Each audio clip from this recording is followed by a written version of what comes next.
दोस्तों 17 सितंबर बुधवार की रात एक नई नवेली दुल्हन अपने पूरे परिवार के लिए खाने में मछली बनाती है। मछली बनाने के बाद वो महिला अपने पति, ससुर और देवर के लिए मछली निकालती है और उसमें जहर मिलाकर तीनों को दे देती है खाने के लिए।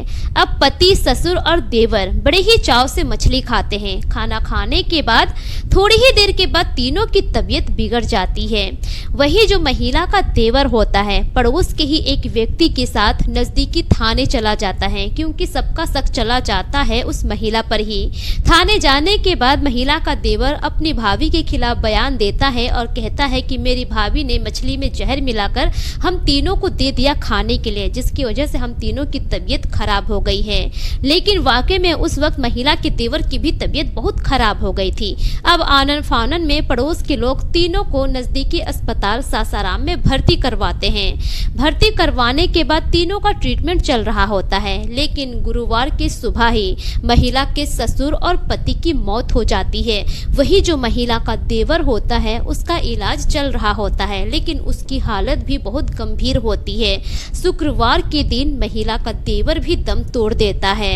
अब इस हत्याकांड से पूरे इलाके में सनसनी फैल जाती है।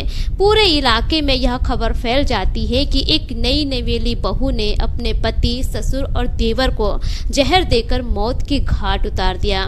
वही जो सासाराम अस्पताल के डॉक्टर होते हैं वो पुलिस को सूचना दे देते हैं। सूचना मिलने के बाद पुलिस की टीम वहां पर पहुंचती है। पुलिस वाले ऑर्डर देते हैं कि डेड बॉडी का पोस्टमार्टम करवाइए। अब डेड बॉडी का पोस्टमार्टम होता है। पोस्टमार्टम के बाद जो रिपोर्ट आता है, जिसे जानने के बाद वाकई में सभी हैरान रह जाते हैं। वाकई में उन तीनों की मौत जहर खाने की वजह से ही हुई थी। पोस्टमार्टम रिपोर्ट और महिला के देवर के बयान के आधार पर अब जो पुलिस की टीम होती है उस नई नवेली दुल्हन को गिरफ्तार करके थाने ले जाती है और उससे पूछताछ शुरू कर देती है। वहीं जब महिला की ननंद अनीता कुमारी को सूचना मिलती है कि उसके परिवार के पिता, 2 भाइयों की मौत हो गई है और मारने वाली खुद उसकी भाभी है, इतना सुनते ही उसके पैरों तले जमीन खिसक जाती है। अब जो अनीता कुमारी होती है आनन फानन में वहां हॉस्पिटल पहुंचती है। हॉस्पिटल पहुंचने के बाद अब जो पुलिस की टीम होती है अनीता कुमारी से पूछताछ करती है। पूछताछ करने के दौरान अनीता कुमारी ऐसी कहानी बताती है जिसे जानने के बाद पुलिस के भी पैरों तले जमीन खिसक जाती है। दरअसल अनीता कुमारी बताती है कि उसके बड़े भाई विशाल चौधरी की शादी साल 2025 में 29 अप्रैल को होती है धनौती देवी से। शादी बड़े ही धूमधाम से होती है। शादी होने के बाद पूरे परिवार में खुशियों का माहौल रहता है। धीरे धीरे ऐसे ही दिन गुजर रहा होता है, लेकिन जैसे ही शादी के 15 से 20 दिन गुजरते हैं अब दोनों पति पत्नी के बीच में झगड़ा लड़ाई शुरू हो जाता है। दोनों का जो विवाद था दिन पर दिन बढ़ता ही चला जाता है। अब इसी बीच जो अनीता कुमारी होती है वो अपने भाई को फोन करती है और फोन करके समझाती है कि क्या बात है भाई, तुम अपनी पत्नी से इतना झगड़ा लड़ाई क्यों करते हो? अभी तो तुम दोनों की शादी ही हुई है और 1 महीने भी नहीं हुए हैं, तुम दोनों इस तरह से क्यों झगड़ा करते हो?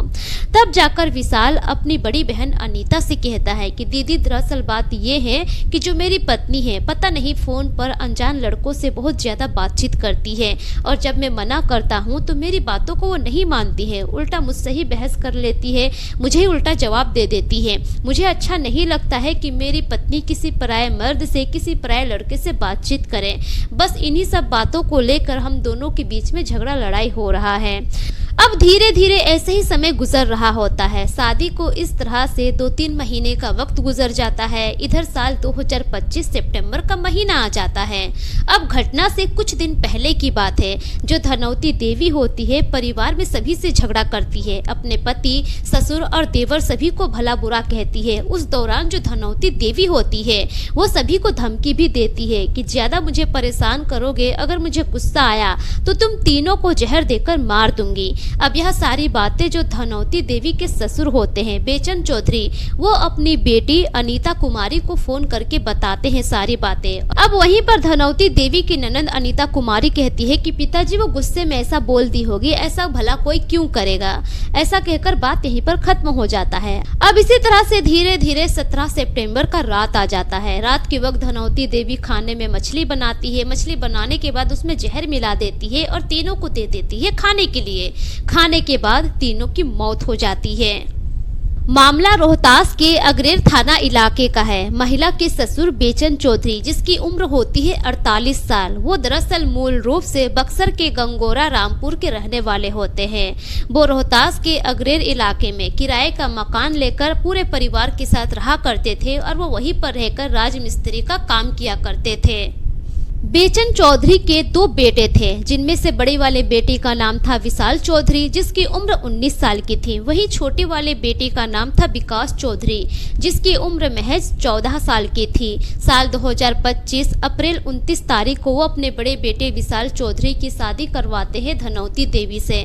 बहू घर में आ जाती है, सभी खुशहाल तरीके से अपनी जिंदगी जी रहे होते हैं। लेकिन शादी के महज 5 महीने के बाद ही वही नई नवेली दुल्हन अपने पति, ससुर और देवर को मौत के घाट उतार देती है। दोस्तों, ये रही पूरी घटना आप लोगों के सामने। इस पर आपकी क्या राय है? अपनी राय कमेंट सेक्शन में जरूर दीजिए। दोस्तों, इस घटना को सुनाने का मकसद किसी के भी भावनाओं को ठेस पहुंचाना नहीं है, बल्कि मेरा मकसद आप सभी को सतर्क करना है, जागरूक करना है, ताकि आप अपना और अपने परिवार का ख्याल रख सके। दोस्तों, मिलेंगे फिर एक नई वीडियो के साथ। तब तक के लिए शुक्रिया। जय हिंद।